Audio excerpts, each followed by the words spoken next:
Would you guys rather sit or stand? We'll stand. It's about 30 minutes of Q&As. It's up to you. You can sit, you can stand, you can do a bit of both. You want to stay? Yeah, let's do it. Okay. So we have about 30 minutes. Beginning of health. By the way, thank you so much for standing in the rain for this, or under the rain, or under a tent. For the record, the sun does shine in Belgium on occasion. So we've got about 30 minutes of Q&A. I asked my colleague to go around with a microphone because it wouldn't feel right to be the only one asking the questions. So if you have a question for either gentleman, please raise your hand. In the meantime, I have 2.5 questions for you.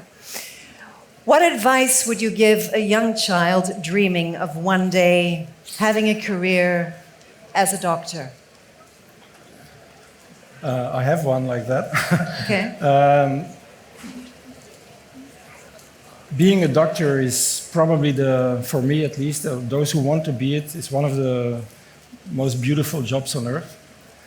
But part of that, I would like to give the advice that, or the knowledge that we all die. Every one of us dies. Yeah. We are programmed to die, otherwise we wouldn't be here. The child is 5 years old. Oh, no. Smart child. It's a smart child. No, but it's important because it changes the perspective of medicine. I was trained in a time when we could do everything. And nobody has taught us how people die. And that's very important because you lose always at the end of the road. You lose the battle. You lose the battle. So for me, that is a very important insight that our job is to help people live the healthiest lives possible until the day comes. And then be there. And not walk away and run away and leave it to the nurse or whatever. And be there. And be empathetic. And that is, for me, what I've learned during a journey, 20 years in clinical practice and now 16 years in managing a hospital. For me, that is the most important. Zach, what about you? I would say to that child, thinking about medicine as a future, to redream their future. No.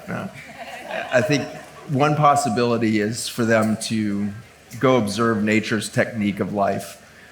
Before you come to adopt the egoic belief that a hospital has mastered its understanding of life, go watch life happen. Life happening is the most compelling thing that you will experience. Watching nature birth babies and then go and watch what we do in hospitals is an opportunity for you to see a contrast. We can relieve judgment of the situation, but we can ask ourselves in the end, should we humbly stand beside the creative force of nature that would imagine Earth, that would imagine humanity after billions of years of life emerging on this planet, that would then imagine us? What hubris that we would say that we in the last 10 years have figured out how to innovate on nature. Here's a new technology that will improve your nature.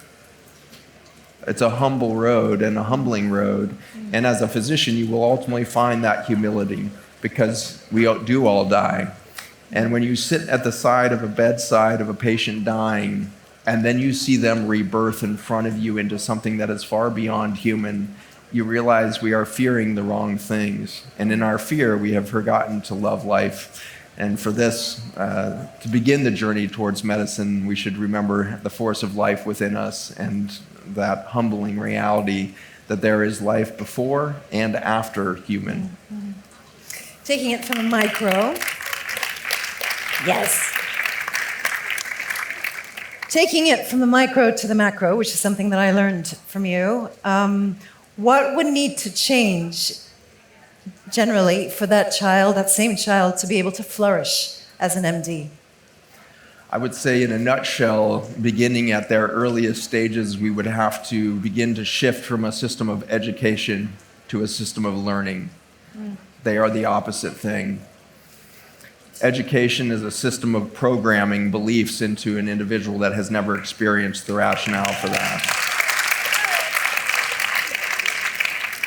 Experiential learning is the journey into being witnessed to and ultimately being witnessed by nature. And so a system of engaged learning or living systems rather than an education system will rebirth humanity and our culture and our society again. What would have to change maybe throughout his or her academic course in order for that same child to be able to flourish? I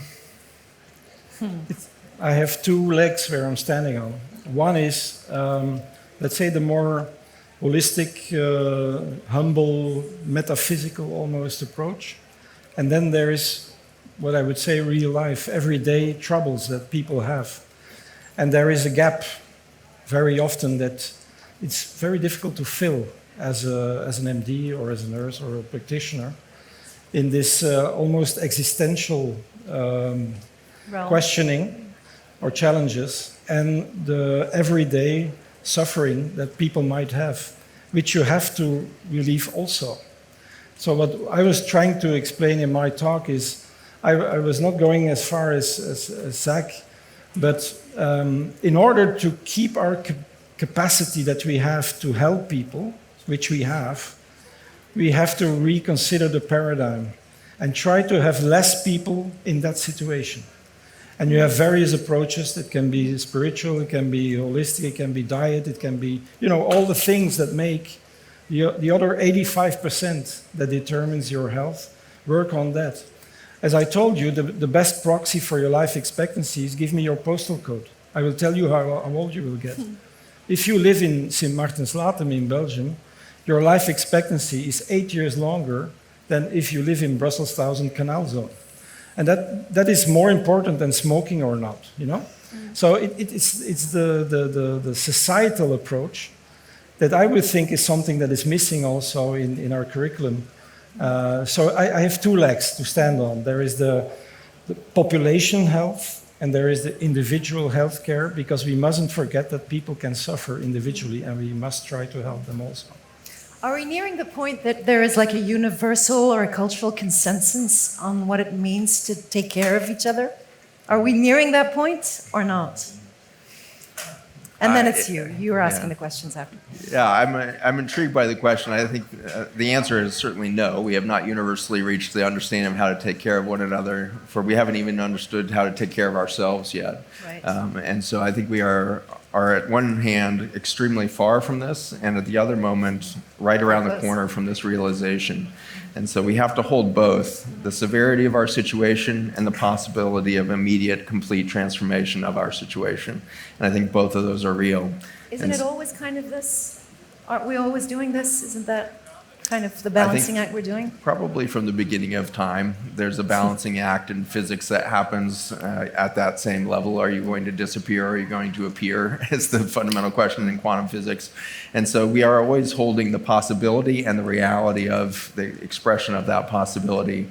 And so that's the next opportunity that we have, is to lose judgment on our journey, which is polarizing us as a species, and accept the journey and then grab the future potential. For that, we would avoid the extinction and become the next possibility. And for that, I'm really excited about this evening as we start to tune in together. Is there an original math that we can channel at the biologic level? Since we're given this biologic vessel at this moment, can we inform it by something other than the human journey? Because the epigenetics of our reality are that we remember the traumas of our previous generations at the genetic level. It's called epigenetics. The genome is modified by trauma. This is why the zip code by which you live is more important than your behavior as to your life expectancy, because your location, your environment around you is coding for your history of trauma. And you are expressing the last 40 generations of trauma in your lifetime, in your biology. And so when we start compounding stress in the 1920s and 30s, as chemical industry became a normal experience in our environment, our stress levels started building because the amount of epigenetic damage generation on generation was compounding 10x, 100x, 1000x. And unfortunately, we've discovered that epigenetic consequences are unfolded more radically or more severely with each subsequent generation. So my mother's epigenetic injuries are really expressed not just in me more than her, but in my great-grandkids more than her. And so with each generation that passes, the epigenetics express more and more stress. And so at this moment, when we see 1 in 3 children with autism, 1 in 2 adults with cancer, 50% currently in the United States. When you start to hit those numbers, you know that each individual is expressing the last 40 generations of trauma, and probably most horrifically the last 4 generations of trauma of chemical exposure. And so this is how we've reached this point. And so we need to, as biologic entities, stop expressing the last 40 generations and reset the genome. To do that, we have to lose judgment, we have to lose the fear, guilt, and shame, and erase that trauma and become whole now. To do that is a change in philosophy, a change in perspective of your potential to grab the future now. Stop living the past, become the future we want. Here we are at Tomorrowland.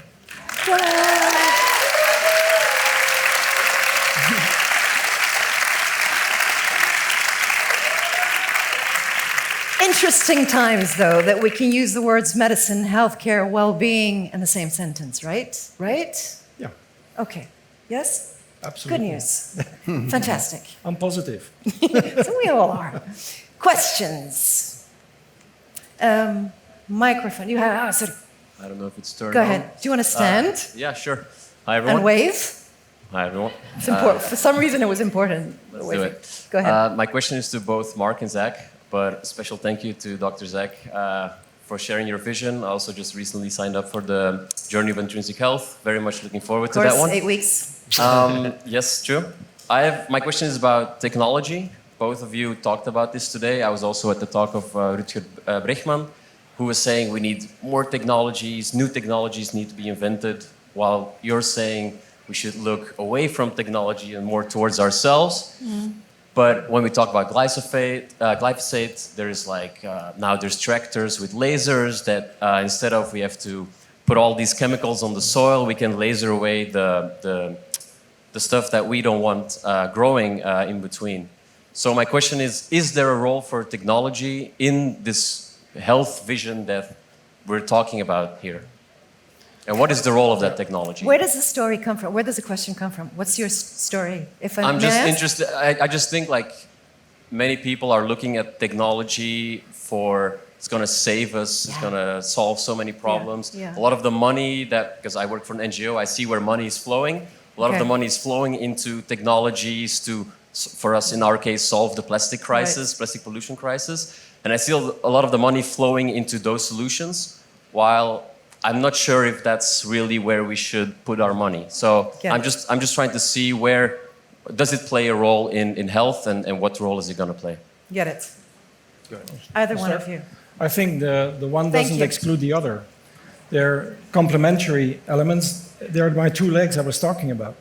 I think technological evolution will help us, will provide us tools to overcome some of the hurdles and the challenges that we are talking about. But the other leg says we shouldn't lose sight of the challenge, of the real challenges. And that's complementary. I'm a big fan of technological evolution. What I've seen happening in my 40 years career or so, it's just mind-blowing. 2 weeks ago, there was the announcement of Google that they had the first real working quantum computer, we're talking about quantum physics, who does the calculations of what current computers do in 47 years in 6 seconds. And this will open a tremendous new possibilities, also in medicine. I'm pretty much convinced of that. And the second thing I would like to say about technology is I also read a lot. I like to read Steven Pinker and Hans Rosling and other possibilists and optimists. And if you look at what happened on our planet, we have, I must say, I feel sometimes we are too pessimistic.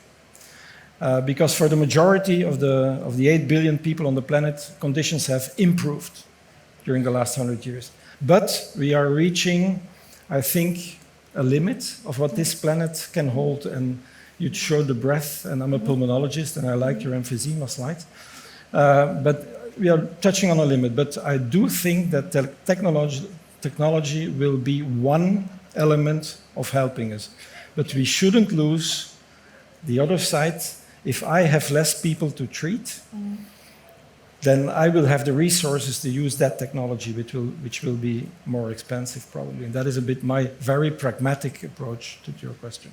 I leave to you. Beautiful. Yeah, I would say I love that. And I believe that had we used nature as our template for technology, we'd be in a much different place. But we began the premise of technology in that nature was against us. And so our technological breakthroughs has been an effort to separate us from nature, whether it be our design of houses and air conditioning and heating systems and cars and plastic, and every innovation has been an effort to step away from nature further. Had we realized that nature was the reason we were here, and we were only here for the reason of nature, then we would have started a different technological journey. And so this is our reinvention of technology now, is can we design within the understanding that nature is for us, nature is us, we are here for nature's progression, and every technology has to metric itself not on convenience or market share, but on how much soil and biodiversity does it create, how much clean water does it create, how much energy does it create without damaging the relationship to carbon. And so this is our opportunity, is to not reject technology, but understand that we are the most extreme technology on the planet, and how do we design within this? And we will do things differently. It is clear that we do not need cell phones. If you've ever worked with an indigenous people, telepathic communication has been done by humans for a very long time.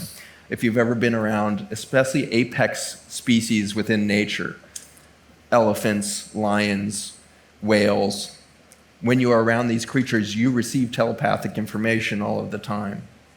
We're now in this incredible relationship to plants with this whole explosion of plant medicine in our awareness. Something as simple as, Louis' work in psilocybin and the mushroom world and all this. You can get telepathic information from the plants themselves. Nature can speak to you. And so our next technologies will realize we are complete telepathic transmitters and receivers of information. And when we open up ourselves up to that possibility when we're 4 years old, when we're 2 years old, and we start designing schools that practice silence and the listening back in within ourselves to hear nature speaking through us, and we teach our children that they can receive information from the trees that they lie underneath, and that they can become their whole person by being seen by that nature, we will reverse the beauty of this world, and we will become the beauty of this world in a new way.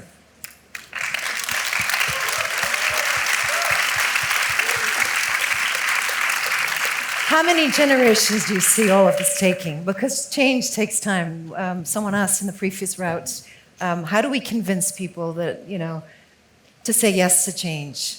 Before I answer that, Marc, do you want to answer that from the perspective of academia? Because I think you touched on it as the challenge of the slow nature of our industry to make change. Yeah. Doctors hate change. And I can tell because I'm running a hospital with 600 doctors and they hate change. Yeah. And that is because of their training. Yeah. Because we are still trained with error and success and error and experience and getting the mastery of what you're doing. And on average, the average physician is very conservative. And to give you an example, if there is a new treatment or diagnostic out there, and there is consensus that it is better than what we had, it takes on average between 7 and 17 years before it is really applied. Right. Because the first reaction of many physicians is, but I've done this for 20 years like this and I'm happy with it, so why should I change? Mm-hmm. So change is, first of all, humans don't like change, and especially physicians, doctors, they hate change.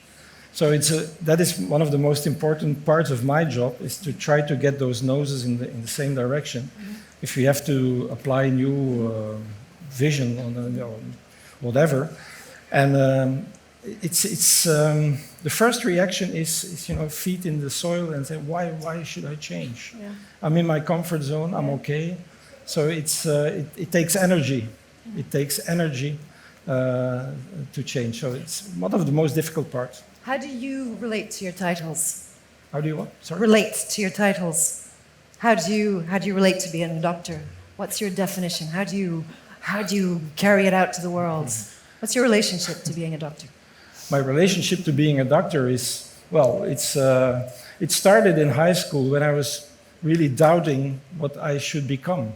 because I like mathematics and physics and biology. Instead, I was hesitating between becoming an engineer or becoming a doctor. Right. And since as a small kid, I was always injecting my teddy bear with syringes, I became a doctor. But in my practice, I used engineering techniques in my specialty, so I had a bit of both worlds. So how do I stand before being a doctor? Because It's there's just more who I am. space, Zach, between you and your title. If I understood or if I sensed your interviews correctly, you kind of let go of the title.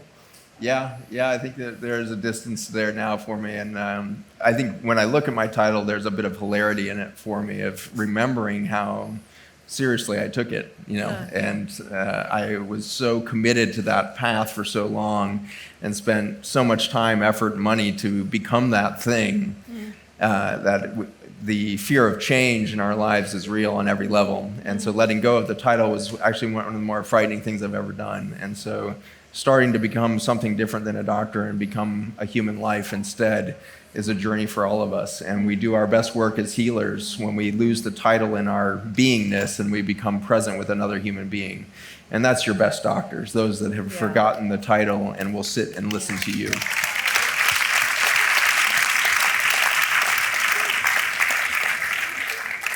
Question? Yes, many questions. Yeah, Microphone? it's here. Sorry. Hello. Hello. Thank you for both of you. And thank you, Zach. You have been my anchor since COVID times, really. And my question goes back to the education because I've been a teacher for 16 years. I just quit my job. I couldn't do that anymore. So please, give me 3 things what you would change in the educational system right now, what could bring us all back to ourselves. 3. Thank you. 3 Yeah. things. Okay. Thank you. Alphabetically, please. That's right. Yes. Very specific. All right. It's a Belgian thing. It's about so organized this country is. Yes. It's very good. So by order of importance, That's number very 1. good. I mean, you really kind of touched on it there in a couple of the words you used. The first thing is to be, and to teach a child to be before they are programmed would change everything. And so to allow a child to come into their own space and feel themselves would be a really big change in our system of learning that currently describes itself as education. And so allowing a child to sit and feel and then emphasize to them this is what it is to be human, is to be a complex organism capable of feeling. And this dates back to realizations 2,000 years ago with Epicurus, who was a great Greek philosopher who realized the entire brain is paying attention to what we feel. The 5 senses, and then maybe the deeper senses, the 12 senses within our gut and everything else, these senses dominate 98% of our neurology. And so our very design suggests that we are here to feel nature, to feel ourselves in the experience of being alive in this moment. And so to help a child realize your entire purpose is to feel. And so let's sit out under a tree and feel all of the things that come through us. And if you have a human interaction that inspires you, that it gets you ecstatic or puts terror in your body, fear, guilt, shame, whatever it is, what are you feeling and why, and how does that travel through a body? And so moving to a state of being and then a state of somatic awareness of the body before we ever tell them to think. And this could take years to get them tuned to be that biologic radiating, being that's capable of sensing and sending back information. And I think that's what we're here to do. I think that humans are uniquely designed to see beauty. We are the only species on this planet that sits and stares at the sunset. The monkeys, totally oblivious in the tree, the birds swooping to and fro. And you're like, look at the sunset. Look at that beauty. We're the only species sitting here staring at every sunset. We are uniquely equipped as a neurologic system to be witness to a nature that we believe ourselves separate from. And so maybe it is that divide in our psychology that nature's over there and we're over here. That's our greatest wound, but it's also our greatest potential. It is perhaps our purpose that we can see it, and therefore we have purpose. And so when we see beauty, we do become that transceiver. We receive the beauty and we transmit the love. The result of seeing beauty is the vibration of love. I believe that we might be placed in this universe right now to send out 8 billion souls, all of us, the vibration of love when we see the beauty of the cosmos, the beauty of our nature. And so begin our children as sensory processing units that are present enough to feel, see the beauty, and therefore vibrate in love, and will complete the human journey.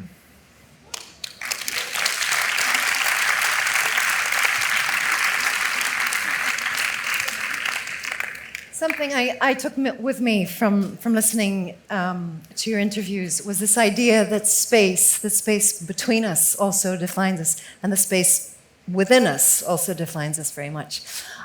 Would you mind telling the story of you using the word salt for the first time in your life? Souls. Yes, zout. Zout. Ah. That story. Would you mind telling us that story, please? How do you know that story? So, I know people who know people. Please tell the story. It works. No, it's a silly It's a beautiful story. story. It's a silly story. No, it's not. It's beautiful. No. When I was a very small kid, I didn't speak. And my parents thought that I was kind of retarded. And Just a doctor. yeah. And that's a story that my mother used to tell me. And then they were very worried. And then at the Sunday dinner, we were sitting there, and I was at the dinner table, and I asked my mother, "Could you pass the salt, please?" And you were 3 years old. Oh, 2 or 3 years old. Yeah. And everybody was like flabbergasted and said, "He can talk." And I said, "Why didn't you say something before?" Because before, dinner was salted enough, so I didn't have to. Right? No, it's true. It's true. It's true. Apparently, it's true. I don't remember, but apparently, But it's isn't true. it fantastic how we assume that when someone is quiet, there's something wrong with that person? I mean, I'm taking it to a whole different philosophical level here, but it's true. I mean, It's holding true. space. And it's a place that we see this all the time happen just like that is in our spectrum disorder children. And so children on the spectrum are often nonverbal. And when you reconnect them to nature, they suddenly start speaking. And so that soil extract that I was showing you with the intestinal lining that comes together and all of that and formed by the microbiome, when you give children with autism back that natural source of connectivity, it's small carbon molecules made by bacteria and fungi in soil systems or your gut, and when you give them that communication network back, their neurologic system suddenly expresses itself. And I've never seen an autistic child, even at 5, 7, 10 years old, who's never spoken a word, I've never had them learn how to speak. They simply speak. And so they come out with a complete sentence after nonverbal for 10 years. You can imagine their parents falling on the floor in shock when the kid says, "You know, I'm a little hungry. I would like to have a pizza." It's the first time they've ever phonated anything. And it's a complex sentence that is phonated correctly. They never had to learn to move their tongue correctly to speak that. It defies all of our education and suggests that learning is different than education. You don't need to be taught how to speak. You need to be inspired to speak. I think he spoke because he realized in the moment that he could control his environment. And so that probably was between ages 2 and 3, which is in that moment where we realize life isn't just happening to us, we can create within it. And so he was tasting his food and he suddenly thought, Salt. I can take control of this situation. I would like some salt here. And his parents, dumbfounded, watched this human being step into its God force, its creative capacity to say, it's going to taste different because I am here. Thanks for salting the earth right now. Yeah. Thanks for your analysis. Do we have time for one more question? Yes, I just decided. Let's do one more question. Dr. Marc, thank you very much. I loved your analysis about sick care to healthcare. And Dr. Zach, I loved your analysis about our body and the link to naturalism. I have a question. Next year in Belgium we have elections. In the US you have elections too. We have 60 years of harvest to come. But I think that the next politicians will decide also our future. Do you have a clear message, not too complicated because it's for the politicians? Do you have a message for them that can help us change our world or change our minds and change our planet for the good things? Both of you? I saw a very nice little movie on LinkedIn or Twitter, I don't remember, by J.B. Pritzker, who is an American business guy. He's the Democratic governor for Illinois. And he said a remarkable thing. And he said, the smartest person in the room is very often the kindest person in the room. And he acknowledged, of course, he was talking about the American situation where you have this very polarization between Trumpists and MAGA and the others. Mm-hmm. But what he says is actually true. And I think what I miss in current politics is kindness, is to be polite, is to be respectful. If you follow social media and even the mainstream media today, it's all about the number of clicks and polarization. And I miss the statesmanship or stateswomanship to join, even if you have different views on political system, and there must be differences, of course.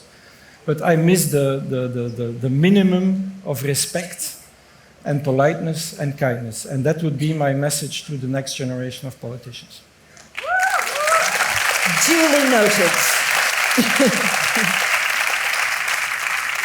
3 things. Stop it. Right. Breathe. We are coming. Yeah. What's the one thing you want? What is your salt today? What is your salt today? What is the one thing, if you could say it out loud, we promise you it would happen. What's the one thing that you would want? And let's maybe end on that note. Wow. Saying it means you materialize it. I'll let you go first now. Yeah. Hugs from everyone here. Free hugs, yay! I'll join. For you, I say? agree. Okay, free Probably hugs about for the everyone same it is. Thank you very much. Thank you, Dr. Noppen and Bush. There you go. Hug! Like that. Hug! Hug! I think she needs a hug. She needs a big hug. Thank you all. Thank you.